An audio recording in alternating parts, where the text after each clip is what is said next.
Bismillahirrahmanirrahim. Assalamualaikum warahmatullahi wabarakatuh. Saya Wahyuni dari PTE 01 2019 dengan NIM 192404004 akan menjelaskan mengenai overhead power transmission. Yang pertama yaitu dasar sistem transmisi udara. Saluran transmisi dibagi menjadi dua, yaitu overhead power transmission dan underground.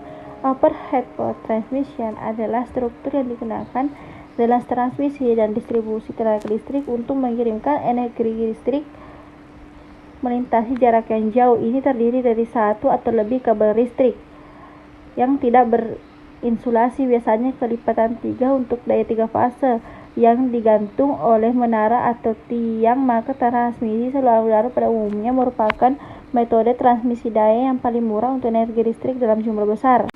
Jenis saluran tenaga listrik terdapat dua macam, yaitu saluran transmisi kabel tanah dan bawah tanah.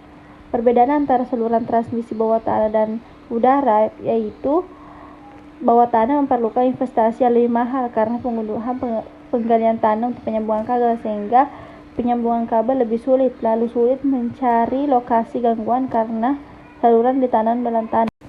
Transformator, three-winding transformer. Pada transformator, 3 belitan memiliki 3 belitan di mana terdiri dari 2 buah belitan LV dan 1 buah belitan HV. Transformator ini menggunakan tipe inti core tipe untuk mengurangi flux bocor pada transformator.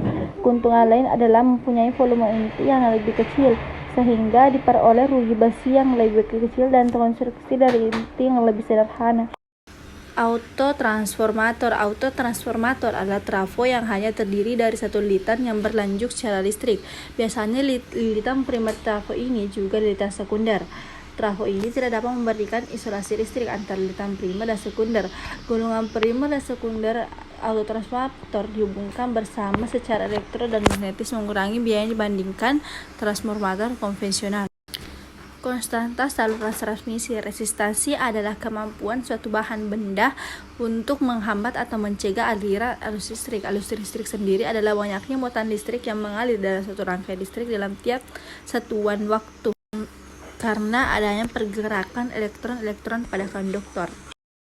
Induktansi dan reaktansi induktif. Induktor adalah komponen elektronika pasif yang dapat menimbulkan medan magnet saat dialiri arus listrik yang menyimpan alur listrik dalam waktu yang relatif singkat. Komponen yang terbuat dari susunan lilitan kawat ini juga memiliki sifat yang dapat menghantarkan arus listrik searah DC, namun akan menghambat aliran listrik bolak-balik. Kapasitansi dan reaktansi kapasitif. Kapasitor merupakan komponen elektronika yang dapat menyimpan muatan listrik dalam waktu sementara. Apabila sebuah kapasitor diberikan tegangan DC yang searah, maka kapasitor akan melakukan pengisian muatan listrik hingga sampai pada nilai tegangan yang sama dengan nilai tegangan yang diberikannya. Demikian juga apabila tegangan yang diberikan kepadanya berkurang, maka muatan yang tersimpan dalam kapasitor juga agak berkurang atau melakukan pembuangan muatan. Inilah kesimpulan dari PowerPoint sebelumnya.